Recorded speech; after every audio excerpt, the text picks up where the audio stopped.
Hi, my name is Stefan Maar.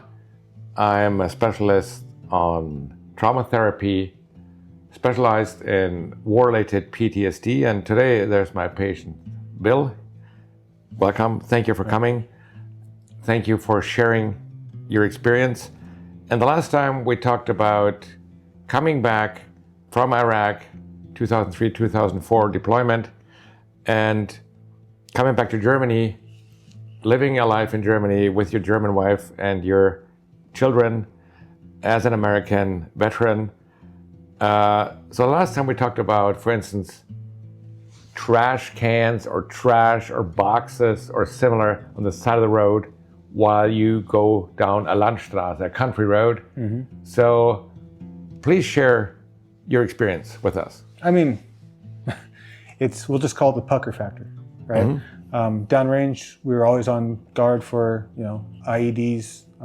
If there's a chip in the curb, that could be possible. Box of trash, dead animal. Everything was, I don't say everything was dangerous. The possibility was there for everything to be dangerous, right? And then, the whole idea is when you're leaving downrange, you're thinking, I can't wait to get back to Germany because it's all going to be calm and chill and, Yeah. But the reality is when you come back, all it feels like is you're just in the wrong place.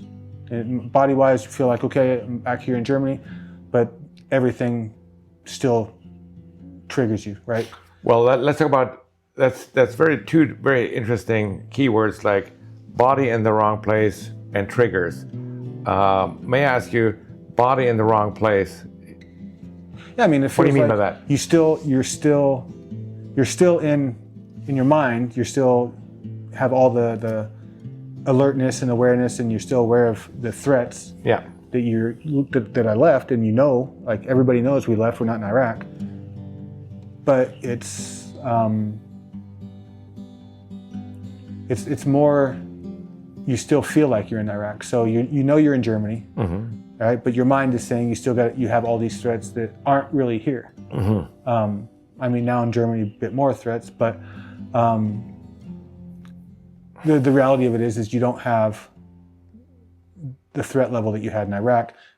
But even now, 20 years later, I still, can't go to a restaurant without having an eye on the whole, who's coming in the door, who's in the whole restaurant. Yeah. And I think a lot of vets do that. But everything is, we're constantly, checking. Okay, that's dangerous. That's dangerous. Yeah. Well, we practice that in our expositions, mm-hmm. and I think when we started to work together, that was a pretty big challenge to go to a cafe where there was a lot of people, and you would sit in the middle of it. That was not super easy, was it? It's not super comfortable. It's gotten better. It's not super comfortable. So, but you could go with your family now for dinner if certain rules are kept? Oh yeah, look, I mean, I'm always facing the door. Yeah. Right. So that's. But my wife knows that. It's just kind of a rule. But it's something that can be trained to a certain extent. Would you agree on that? Yeah, for other veterans? For sure, everything's trainable. Yeah. Right? But you're always going to have that in the back of your mind.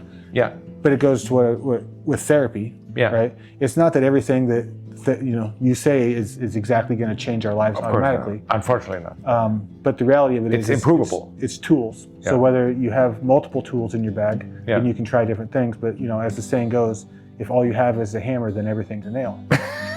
Right.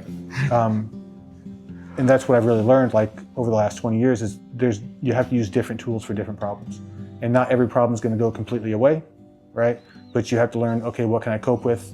How do I get past this? How do I become better, right? Well, that gives me an idea for our next video. Thank you for joining in today, and next time we'll talk about triggers, and I think that's a very important other topic.